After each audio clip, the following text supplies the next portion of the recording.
Namaste Saraswati Devi, Gauravani Charane, Namaste Shasanyavadi Prashkati. Om Gyanatvinandasya, Jananasalakaya, Chaksu Samadatam Jena Tasmai, Sri Guru Nama. Sri Chaitanya Manabhistam, Stapita Videna Bhutale, Sayam, Vipakadanayam, Dadati Sarvabhati.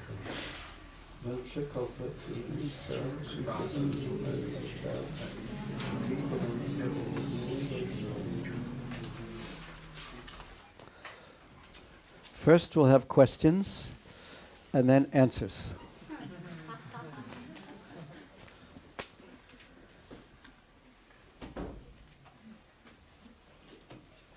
This is from Rasanandini. Yes?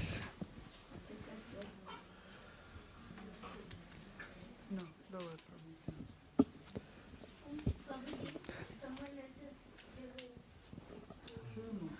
Okay, because we have so many questions already, please start submitting answers.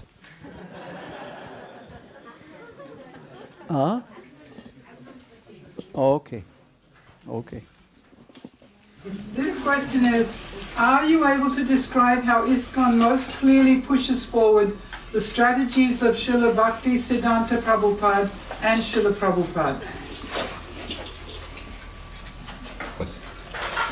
So there were many programs that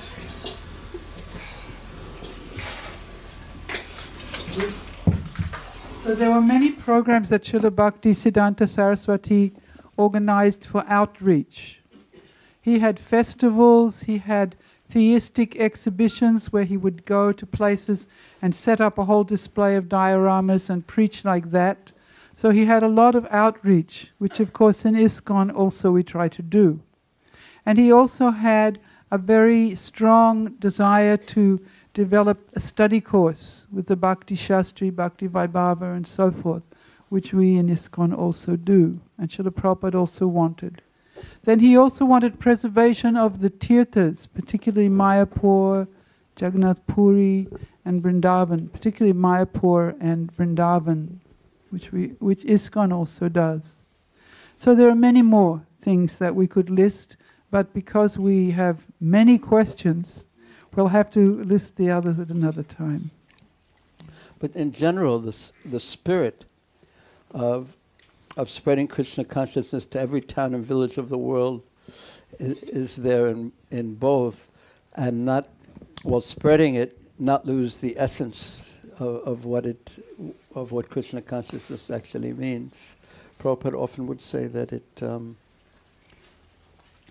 that if I wanted to, I could have so many followers if I compromised the principles.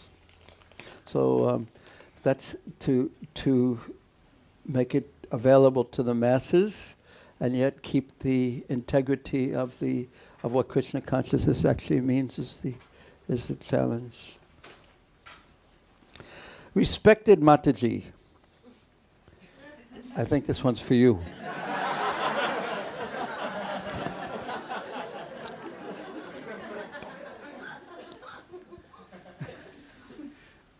My hat surely falls off in front of mountain-type devotees, but not before the devotees of some height, of same height. What should I do to become more respectful to the devotees?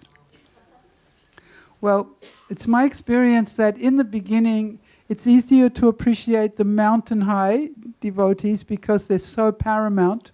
You can see them very clearly. And it's a little harder to appreciate the devotees who are on the same level or a junior.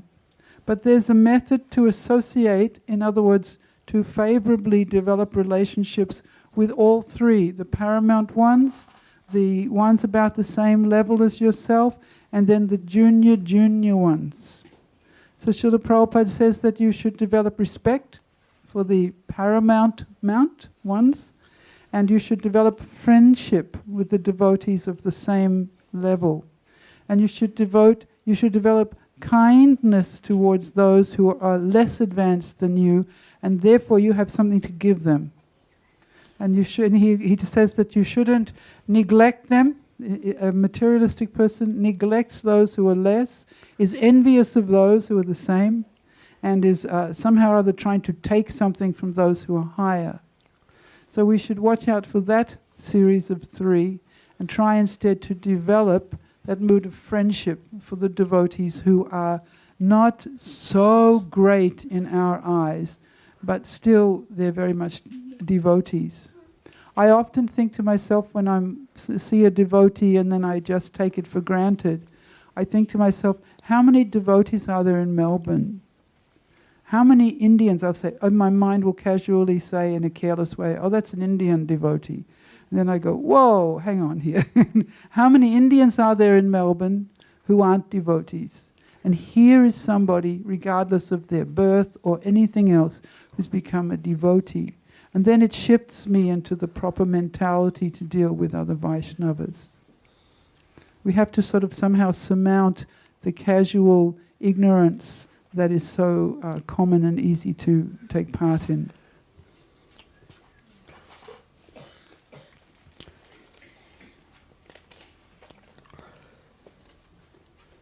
Hare Krishna, Maharaj and Mataji. So this one we have to answer at the same time.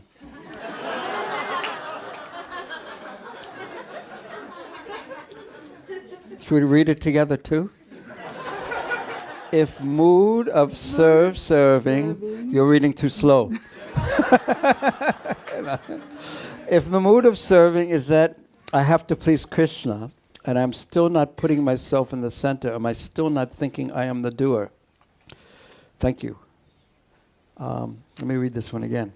If a mood of serving is that I have to please Krishna, am I still not putting myself in the center? Am I still not thinking I am the doer? Oh yes, I understand. I will answer this one. Yes. That is the natural constitutional position of the soul, thinking of myself as I, but I am to please Krishna. Now there's another way of saying that. I am to please Krishna. So Krishna should be the emphasis. And when the little soul tries to please Krishna, actually trying to please Krishna, then that's the proper use of the sense of doership, of I am the doer. I have to do something to please Krishna. What is the use of my life if I can't do something to please Krishna?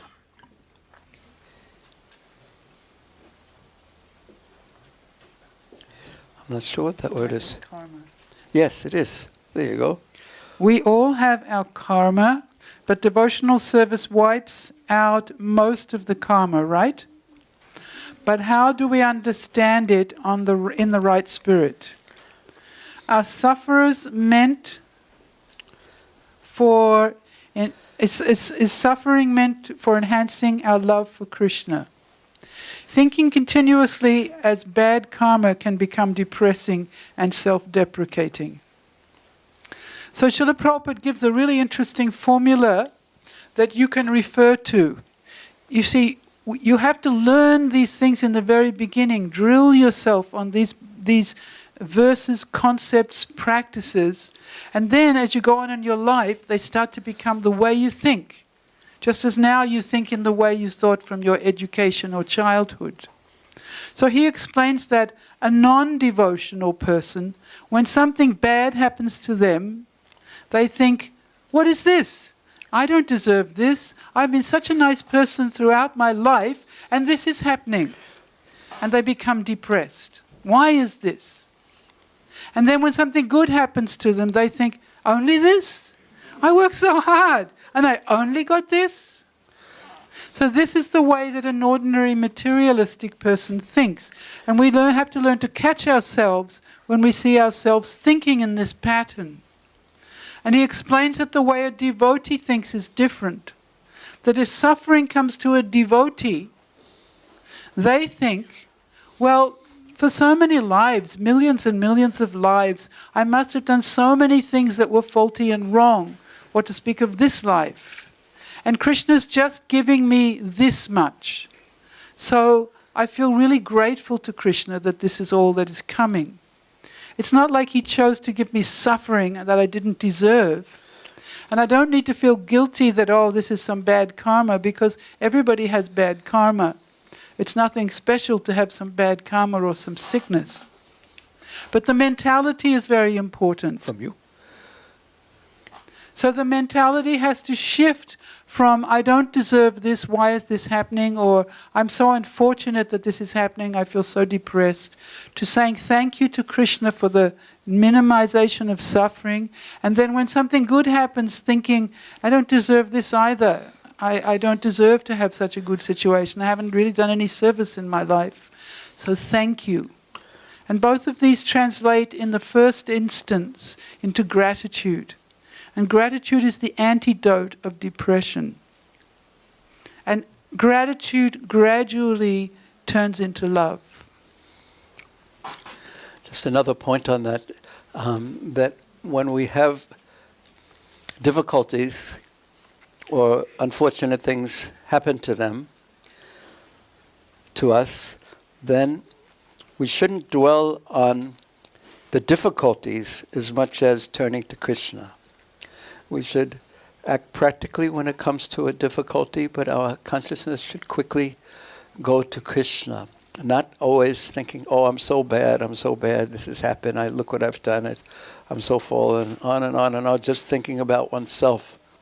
No, we should just touch those things, yes, and the example of this is given in the 6th canto, 2nd chapter about Ajamil. He lamented, but quickly took shelter of Krishna. We have a whole herd of cowherd boys down here. Where are your cows?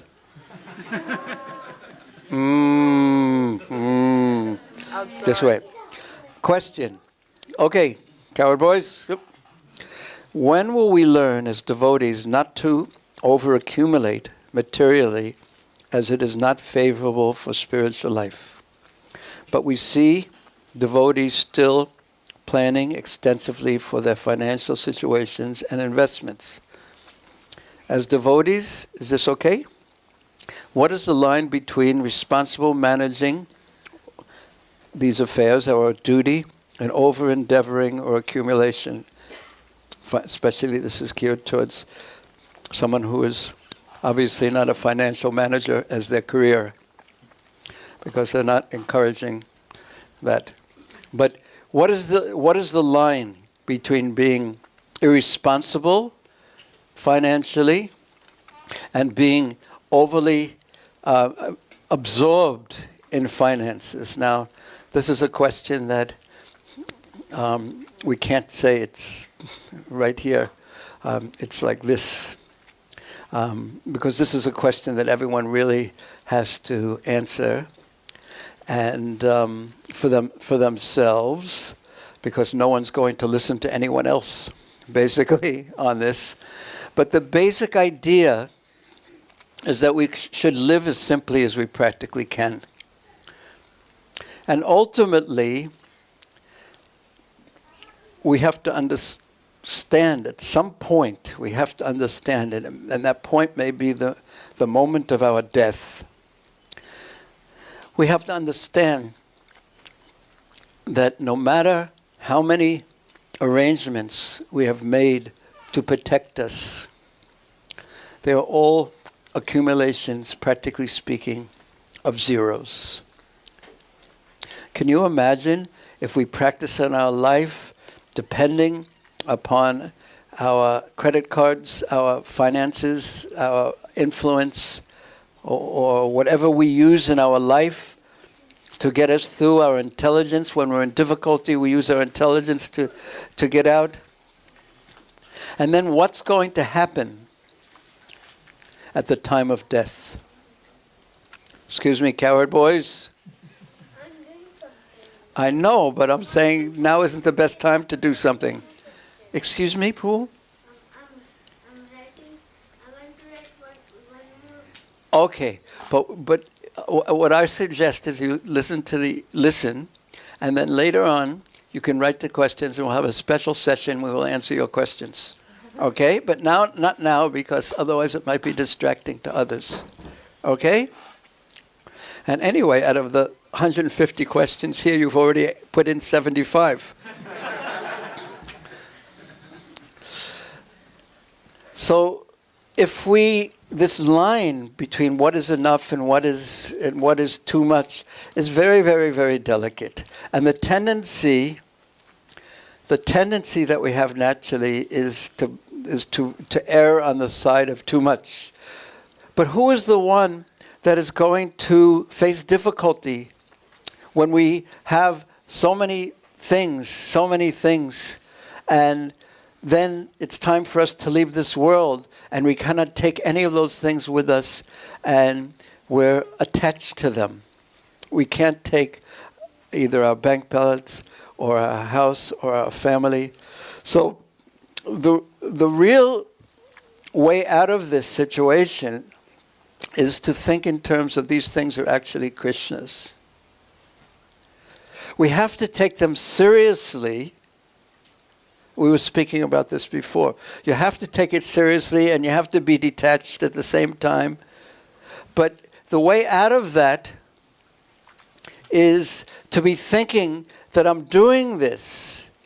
I'm acting in this way, in such a way that Krishna will be pleased. I'm doing this in his service. This isn't my house. We see this in the songs of Srila Bhaktivinoda Thakur under Sharanagati. Marobi Jacobi Yo Ichatohar Nitya Dase Bangalalok. No. Anyway.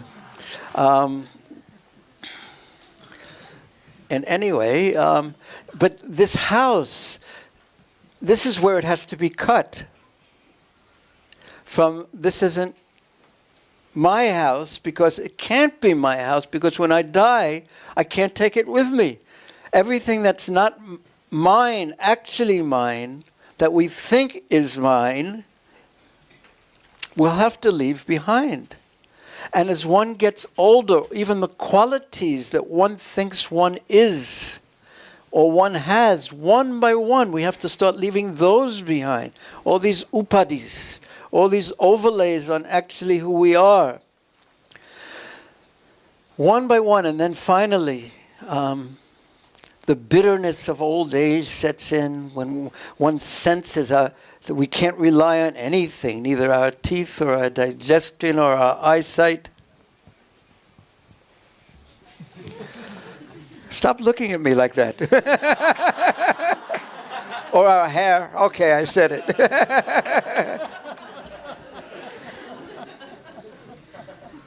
Did you notice how when we saw the kirtan of Prabhupada in the park, he wasn't even using a microphone and chanting?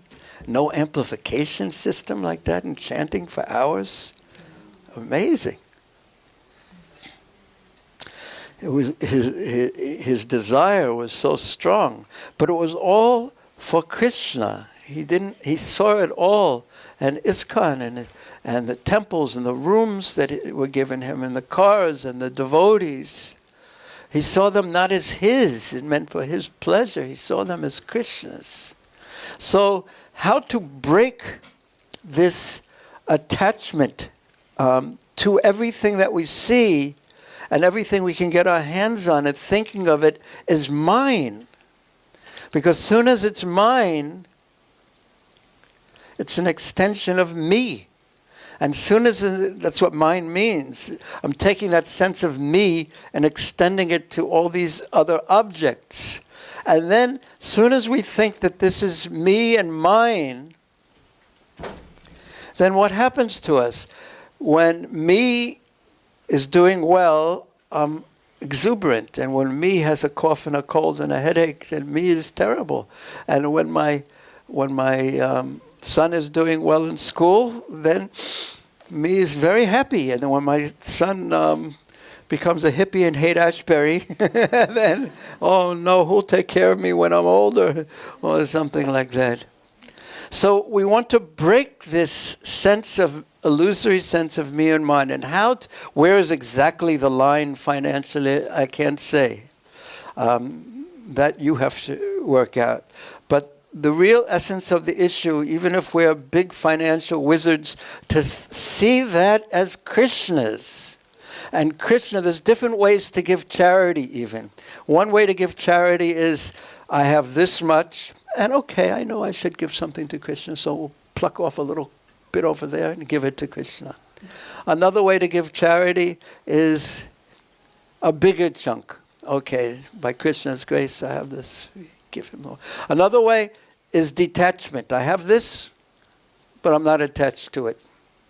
But another way, which is really the Vaishnava way, the top way, is to think, Krishna has given me this, it is his.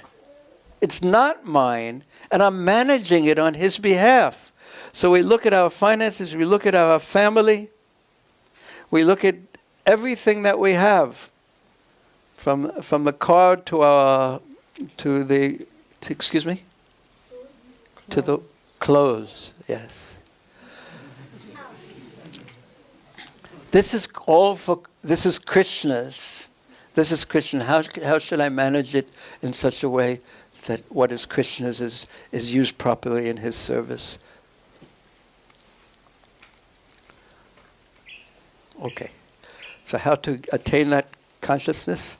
We start with trying to chant good rounds, associating with devotees, pray to Radha Vallabha, etc., etc. I have a good question. Here's a good question. If they wanted to teach them things like education, Christianity, etc., then why war happened? Very good question. If the British wanted to teach them their own education, their own moral system, their own Christianity, how everybody should act and so forth, why was there a war? Which war? Correct? But which war did you mean? First World War. Yeah. Because there's always other people who have the same kind of motives. My country, my education, and we need more than we have already. We need our economics expanded. And there's another country here who has the same idea, my country, my family, and so on and so forth. And eventually what happens is they clash with each other. Because the assets are limited and their greed is unlimited. And so even though on one hand they're saying, here's my morality, here's my good country, you should learn all these good manners. On the other side they're saying, but we want to make more and more and more and more money for us. And they meet somebody else, they clash with somebody else with the same idea.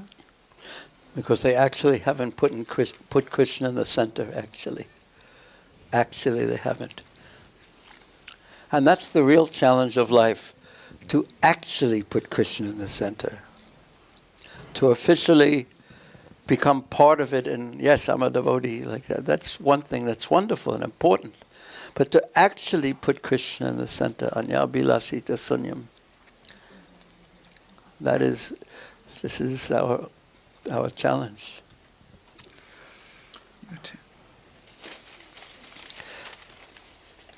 I'd taken one from the bottom, but it's yours too. Can I be a cricketer? Is my decision good? Well, there are many questions in this very deep question. First, can you be a cricketer? Can you be a cricketer? Huh? But don't in your next life become a cricket, okay? Because if you decide to become a cricket, then your decision is not good. And if you can become the best of cricketers, then you should do it. And then just wait. And then when you become the world's best cricketer and they say, what is your secret of success? And you can say, by the mercy of Krishna. And then, what do you think of this plan? But don't become an average cricketer, okay? Okay, very deep question. And don't become a cricket. Don't become a cricket. You want to what? Lord's. Yes, we want to go to Lord's Krishna. That's even better.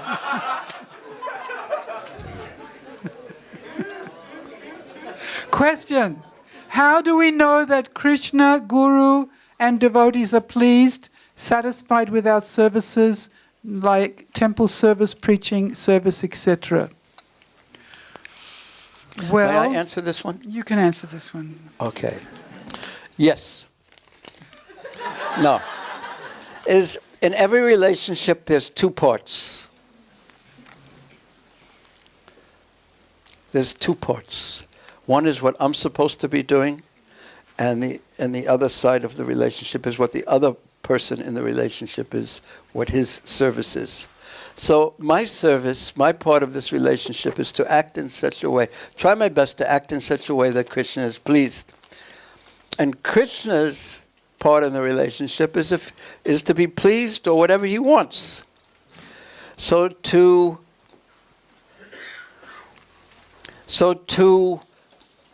demand, not that this question demanded Krishna be pleased or anything, but don't worry about that.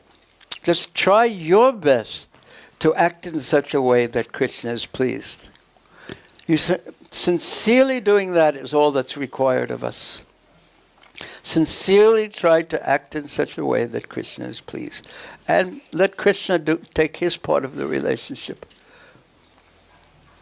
And if we want to know, if we want to find out how Krishna is pleased, then we ask those who are more expert in pleasing Krishna than us, and they'll give us some guidelines. That's how I would answer this question. Would you like to add anything? Or I think sometimes a question like that, I don't know what is in the heart of the person who asked that question, but sometimes I ask a question like that when I know that what I'm doing isn't really fully sincere. I'm trying to be sincere. I'm trying to please Krishna, but there's a whole other part of me that's quite busy and active, wanting to be a cricketer. And so one part of me is going this way, and I'm trying to, Lords, no. And the other part of me is trying to serve Krishna, but it's weaker. And the other part is stronger. So then I'm quite perplexed. How could he be pleased with this? You know, I'm offering a small amount, and the rest of my time is occupied elsewhere. And I find for myself that I have to monitor that, and I have to be always putting a little pressure, not a lot of pressure, a little pressure to offer a little bit more, so that the scale is not tipped too far in terms of the things that I want to do. And it would be very nice if I could just take all those things out of my mind and just give everything to Krishna. But practically speaking, as a practitioner, I've seen over many years that it's quite a gradual process. And while you're in the early stages of a gradual process, sometimes you will get a fail mark, a 40-60, rather than 70-30. And so it's more uncertain to you, you're more unclear if I'm actually pleasing Krishna right now. And my answer to that is I learnt to go on the idea that I'm still going, I'm still trying, and Krishna must be pleased with that, even though I'm still failing. And as Srila Bhaktivinoda Thakur said, from imperfection, perfection can come. So we have to keep moving forward as best we can, even if it's just a limp. Another angle on that one is that because very often people ask general questions, but they're thinking something very specific about themselves and their own life inside. So such a person who has that kind of question, is what I'm doing right now actually pleasing to Krishna?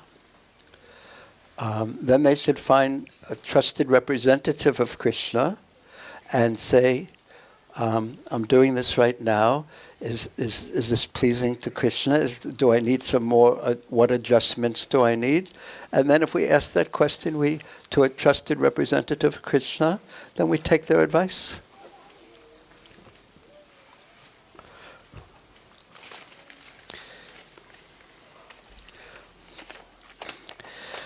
I want to be a Bollywood movie star. Before I wanted to be a cricketer. Is that okay? No, I just made that up.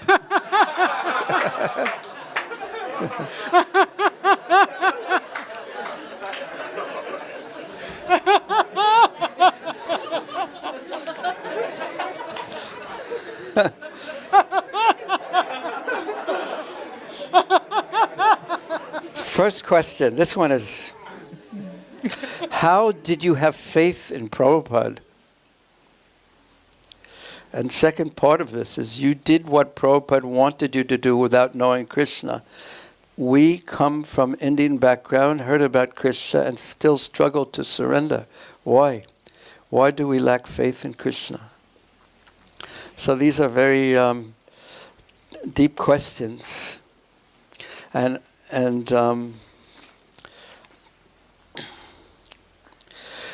let me, instead of answering the question directly, let me answer it a little indirectly. It is still a struggle to surrender. Why? Because the material energy, Maya, is very strong. And we can decide, yes, I'm going to give something to Krishna. There's a wonderful kirtan or an inspiring class. And then the moment we walk out the door, 7 seconds later, we forget everything about that particular inspiration. The intoxication of Maya is very strong, Prabhupada told me. The intoxication of Maya is very strong. So how to increase one's faith? Because depending upon one's faith, one will act in such a way that Krishna will be pleased, depending upon one's faith. So how to increase one's faith? I'd like to answer this question in that way. And that's clearly mentioned in Shastra by association with devotees, especially by hearing Shastra in the association of devotees. That increases our faith, because when we say Sadhu, Shastra, Guru, Shastra is always placed in the center, because Guru and Vaishnavas, what they say is based on Shastra. And Shastra, this is explained in a wonderful way, and in the teachings of Rishabdev in the 5th canto, that Rishabdev tells his 100 sons to surrender to who? Bharat. And they did. So does that mean everyone just has to listen to Bharat? And Bharat can do whatever he wants? No. Then he said that Bharat should listen to the Brahmins.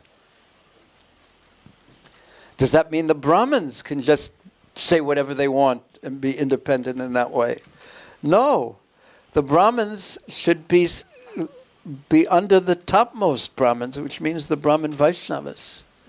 And does that mean the Brahmin Vaishnavas can do whatever they want? No. They are subordinate to Shastra.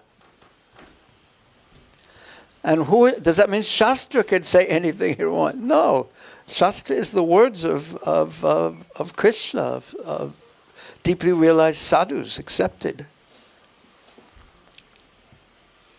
So, it means really, faith really means faith in Krishna. And how to develop that?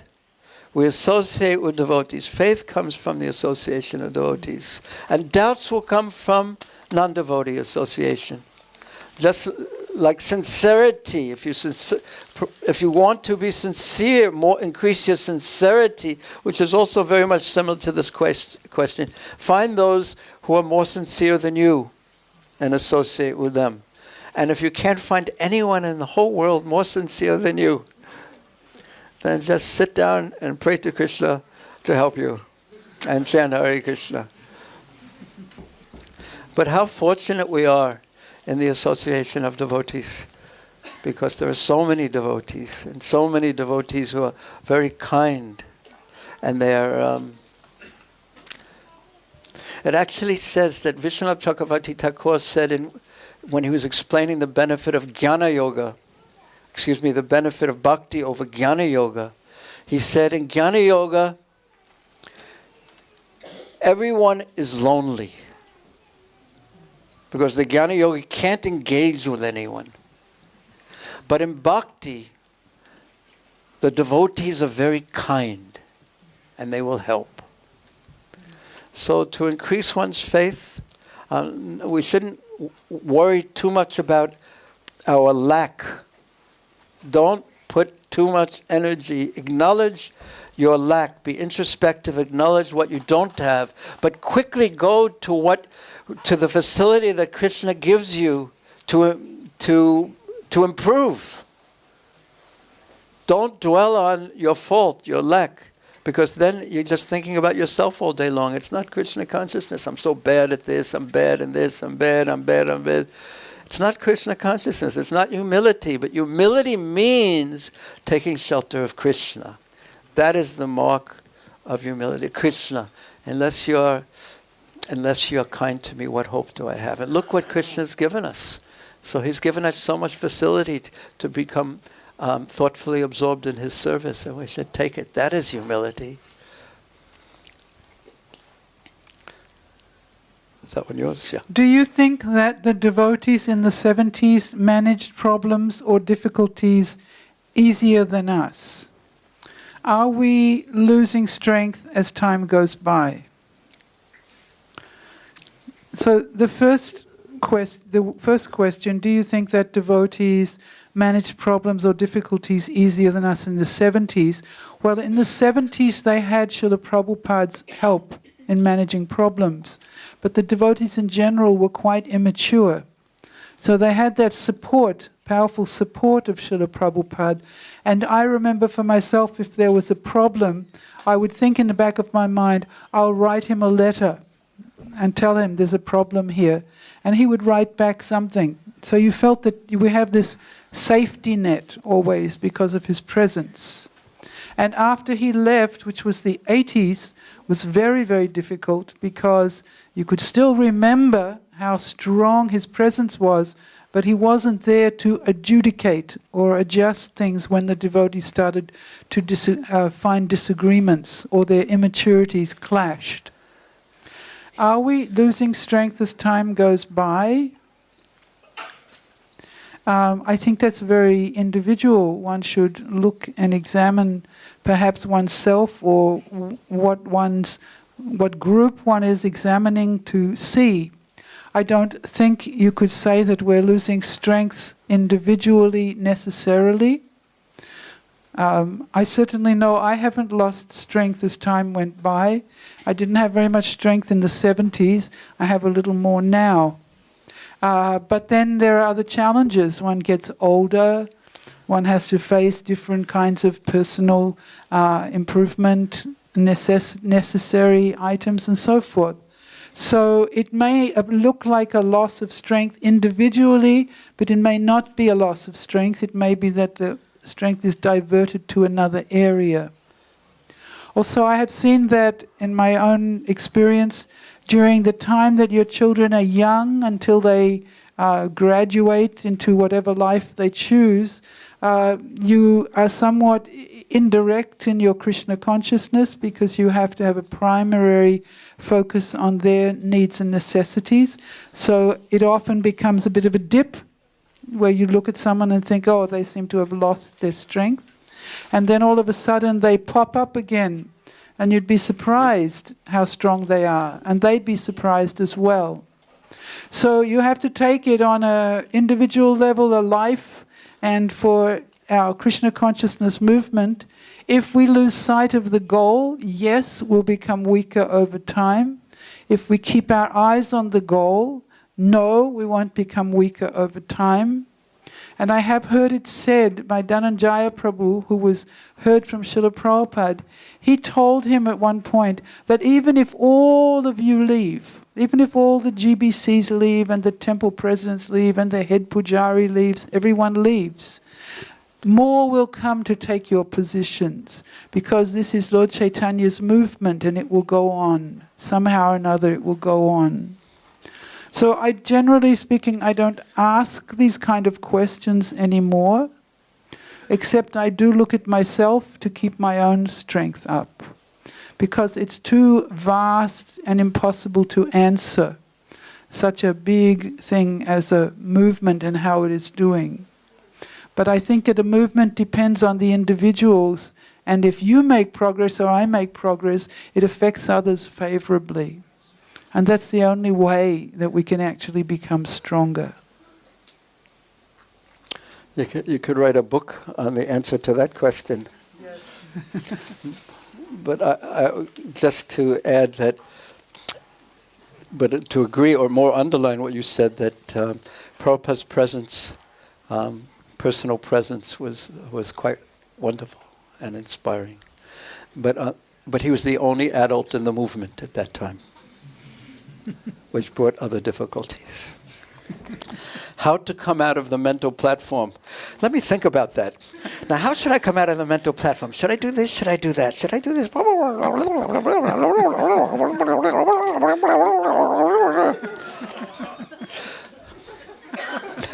Yes. I think the easiest way to do that is loudly chant Krishna's holy names. Hare Krishna, Krishna Krishna, Hare Hare, Hare Rama, Hare Rama, Rama Rama, Hare Hare. Yes. But I didn't know everyone was on the mental platform at that time, so I was surprised. But any of the processes, if we actually take shelter of the process, go in front of the deities, Radha Ballabha, they're just so beautiful. If you just stand in front of Radha Ballabha and offer obeisances, and there won't be any mental platform. Just describe, get out of your mind. And put Krishna in your mind. Okay.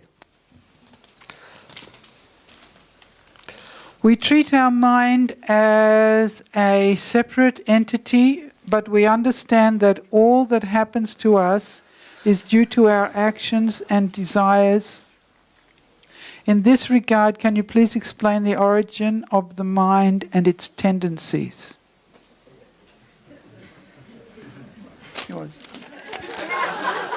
Bhagavatam, 3rd canto, Kapila Muni's teachings. And then you can look also in the 11th canto of the 23rd chapter of the 11th canto, the Avanti Brahmana, and where he concludes that there is only one problem. And that one problem isn't your wife. Sometimes it is, but not here. Often it's...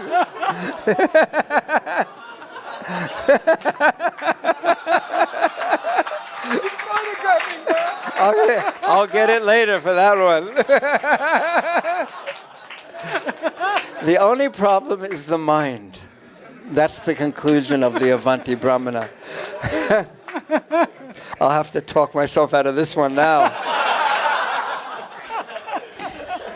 We'll talk about this later. Yes, dear. The mind's tendency, this is the very nature of the mind, the conditioned mind, that it holds on to things. It doesn't care whether it's something pleasurable or miserable. It just wants to experience. It wants to experience. So please, place Krishna in your mind, the form of Krishna. Mriyamanam hi abhideyo. Hridayastam kuru keshavam. Lord Krishna, Sukadeva Goswami tells Maharaj Parikshit just moments before he passes away. He tells him, place Krishna, the form of Krishna, in your heart, in your mind, in your chitta, in your consciousness, hridayasto in your heart. Place Krishna there. And then, even if you're leaving this world, if it's time for you to leave this world, Atma Bhavam, you will attain the spiritual world. You'll attain your actual identity. Don't even get involved in thinking where the mind came from and how did I get entangled in such a mind. Was it like this or was it like that? Or I remember he told me that. Was that real? Was that? No, just place Krishna in your heart. Place the form of Krishna in your mind. Place the name of Krishna on your tongue, in your voice, in your mind, in your heart. This is really what we're being asked to do. There is one, I didn't read the full thing yesterday, but there's this one man on the Haight Ashbury who was asking Prabhupada, but what about my mind? What to do about my mind and my mind and my mind? He kept on going on and on about his mind. And finally, Prabhupada said, just chant Hare Krishna. We don't have any other medicine. This is the medicine. Bhava Oshadi. This is the medicine that will cure the repetition of birth and death. Hearing about Krishna, hearing Krishna's pastimes, hearing Krishna's glories, hearing Krishna's names. We want to become absorbed in that. That's called Swarup Siddha Bhakti. That where the kind of bhakti that is inherently, naturally, has all the potencies of Krishna. This is the essence of what we're doing, to become absorbed in thoughts about Krishna. And we heard Prabhupada say it. With the other activities that we do, we have to connect them to Krishna. Why are you selling the magazines? Why are you doing this? It's for Krishna's pleasure. It's for Krishna's pleasure. So somehow put Krishna in the heart, in the consciousness, in the mind. Yes. How should I become a good boy and a good devotee?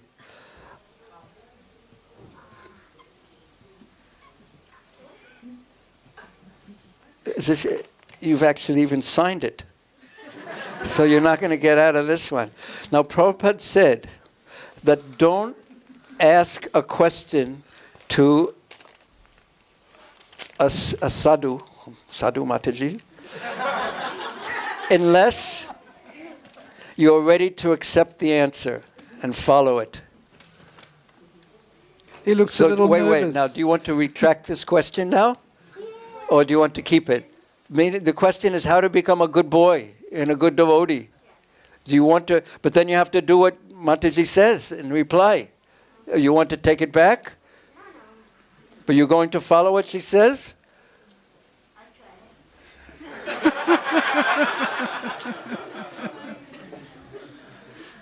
Well, that she'll try and answer you.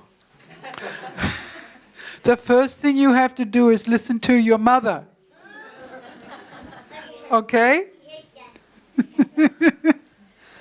And Park, then where did you go? it disappeared. And then This reminds me so much of when that Maharaj went to Gorkashore Das Babaji Maharaj, and he said,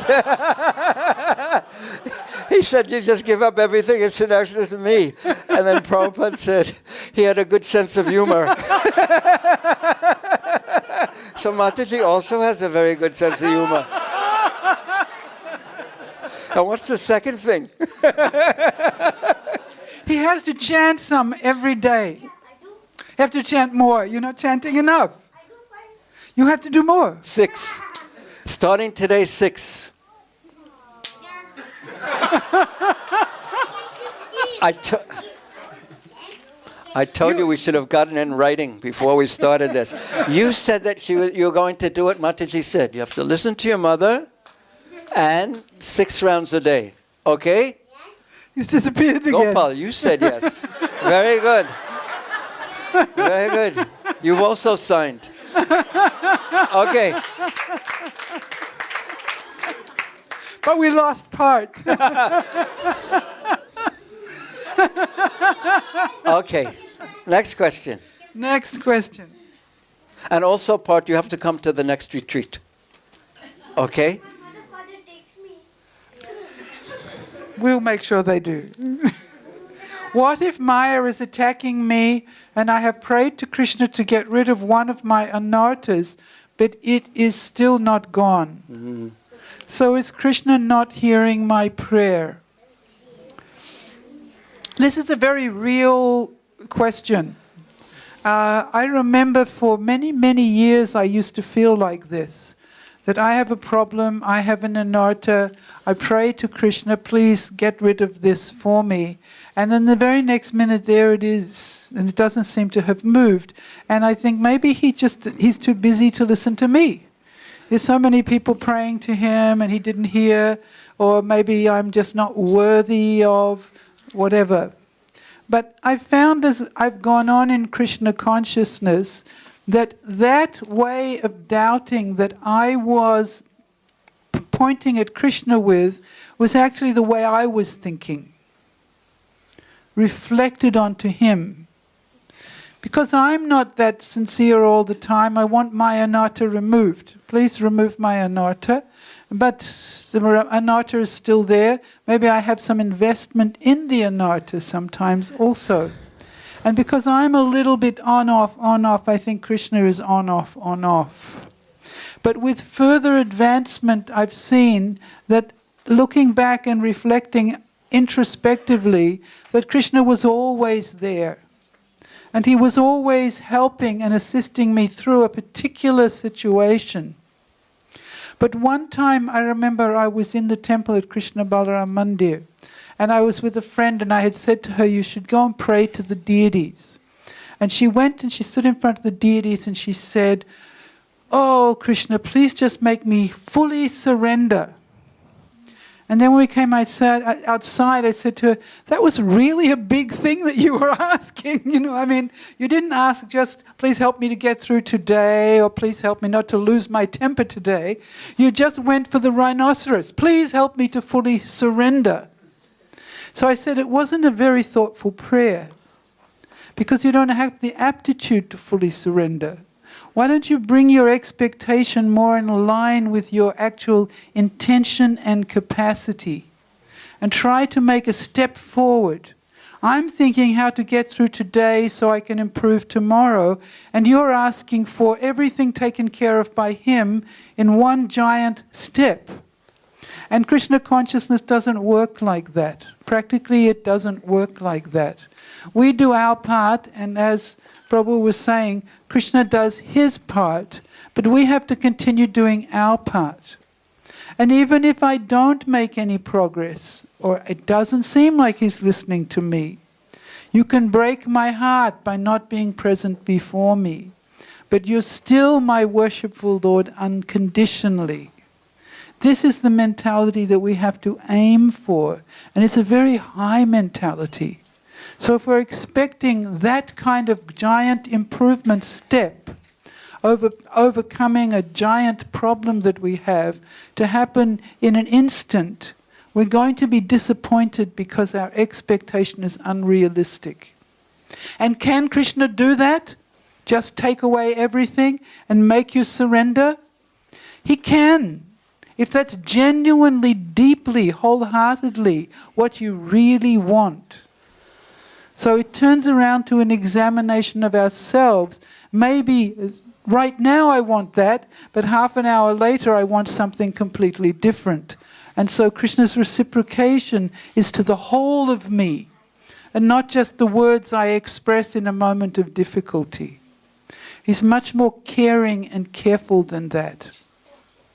So there's a lot to look forward to as you make further and further spiritual progress. We should all note that and continue from where we are on the next step and the next step and the next step of our journey. Okay, one more question. And then we will go on to the next part of our program. This is a well folded up one. We say if we satisfy Krishna, the whole world will be satisfied.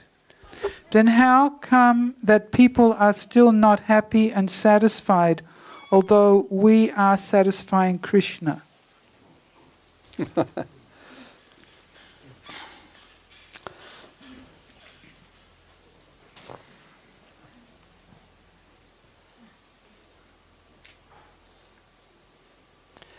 We say that if we satisfy Krishna, the whole world will become satisfied. Does that Sanskrit something? Jagattarini. Does anyone know that sloka? If Krishna is satisfied, the whole world will be satisfied. And there are examples of that. During the time of Krishna's birth, the whole world became so satisfied. The planets were all lined up and everything was working properly. But I think there must be deeper meanings to that are applicable in slightly different ways.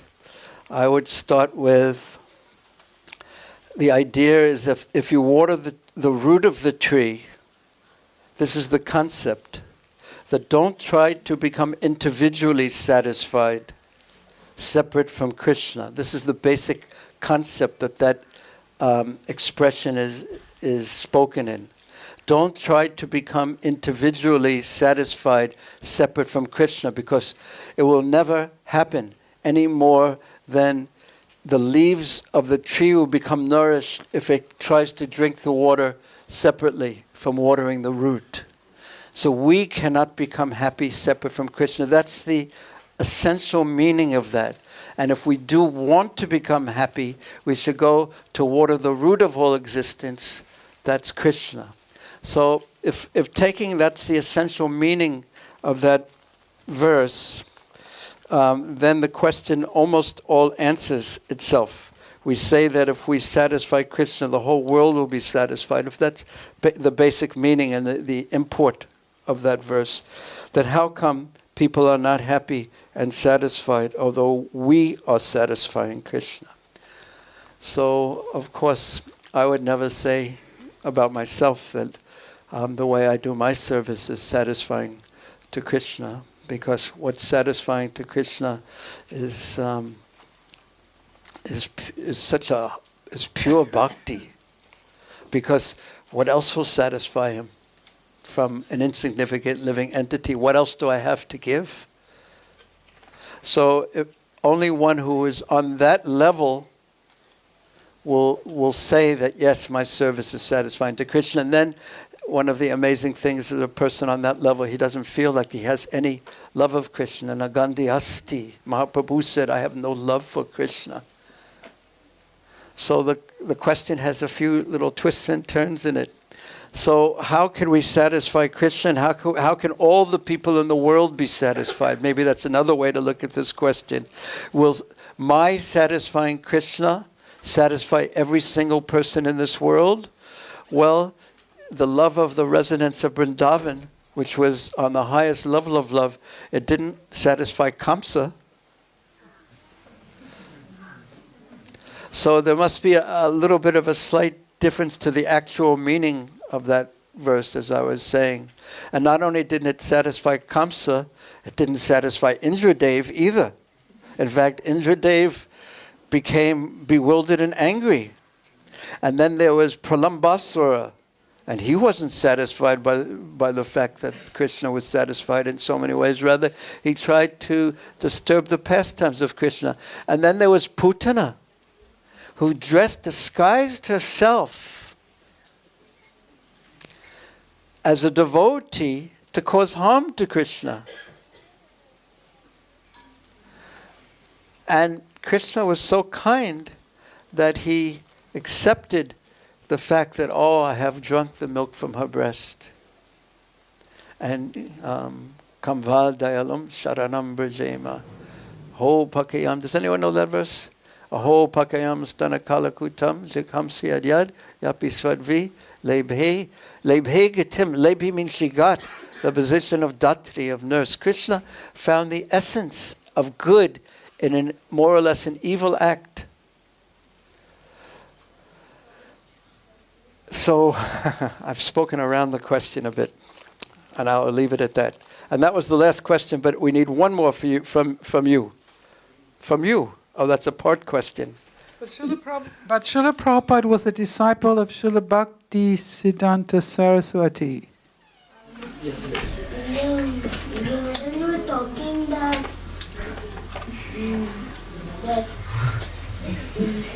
Srila Saraswati. Can we answer this question later? Okay, thank you. That's a very special question.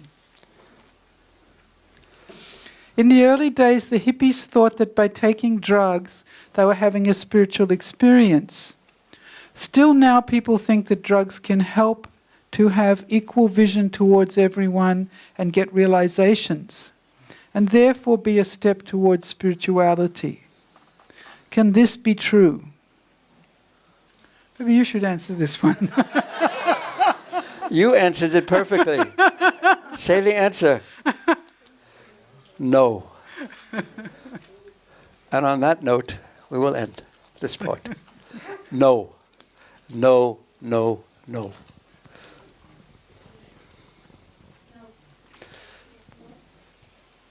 Okay, now what I'd like everyone to do is divide up into groups of 3 to 5.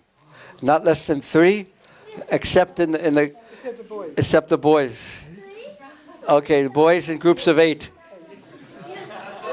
And Shama Sundar is the leader. Okay, and just start talking to each other about just Jagattarini. Just start talking to each other about what you learned from the retreat, from our retreat, and 3 to 5. 3 to 5, people just start talking to each other about what you learned, what not impressed you exactly, what inspired you from the retreat about these 2 great personalities, and also what questions you personally would like to ask them. Okay, begin.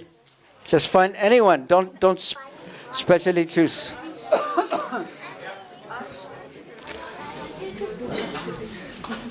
Okay, now everyone face Srila Prabhupada in the altar and just think for a moment about Srila Prabhupada and Srila Bhaktisiddhanta Saraswati Thakur. And then in your mind you can make the most wonderful garland that you can think of. And you can offer it to these great personalities. And then think of your deepest prayer to them.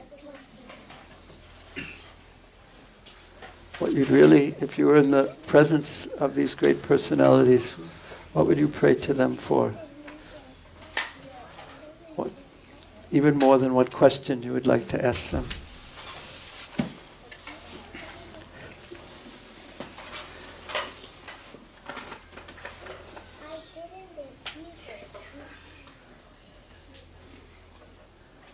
Praying means a request.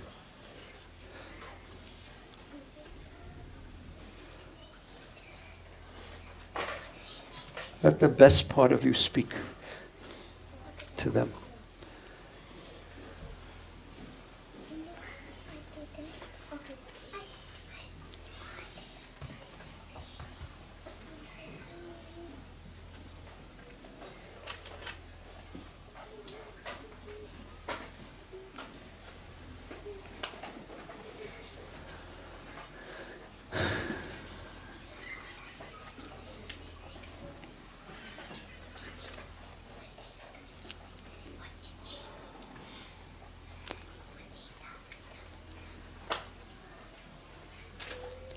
And then after you've offered your garland and your prayers, you can offer your humble obeisances.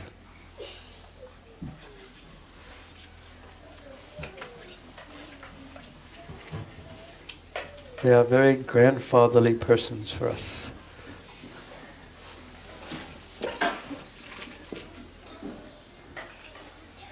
And the grandfather is full of so much affection.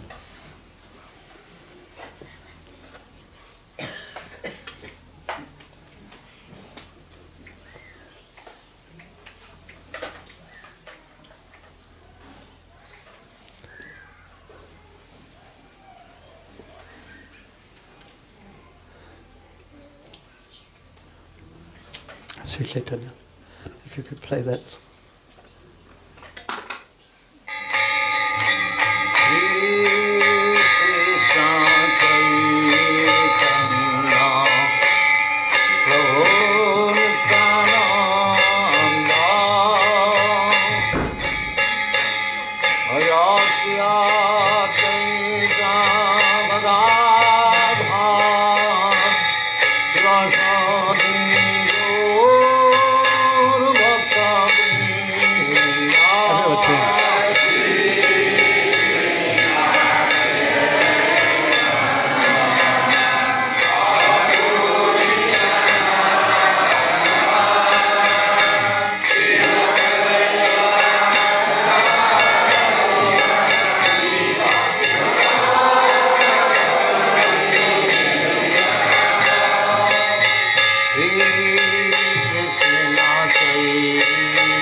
Jai Om Vishnupad Paramansa Parvijagacharya Josatara Satasi Sivan.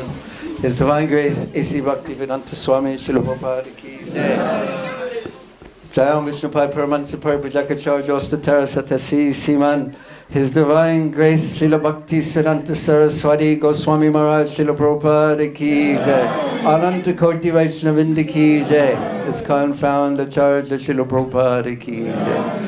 Prem se kaho Sri Krishna Chaitanya Prabhu Nityananda Sri Advaita Gadadhar Shivasari Gaur Bhaktivinoda Ki Jai. Sri Sri Radha Krishna Go Gopinath Shyamakunda Kunda Radha Kunda Giri Govardhan Ki Jai.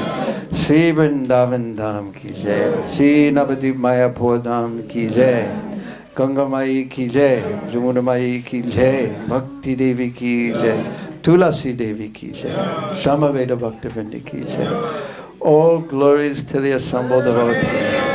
All glories to the assembled devotees. All glories to the assembled devotees.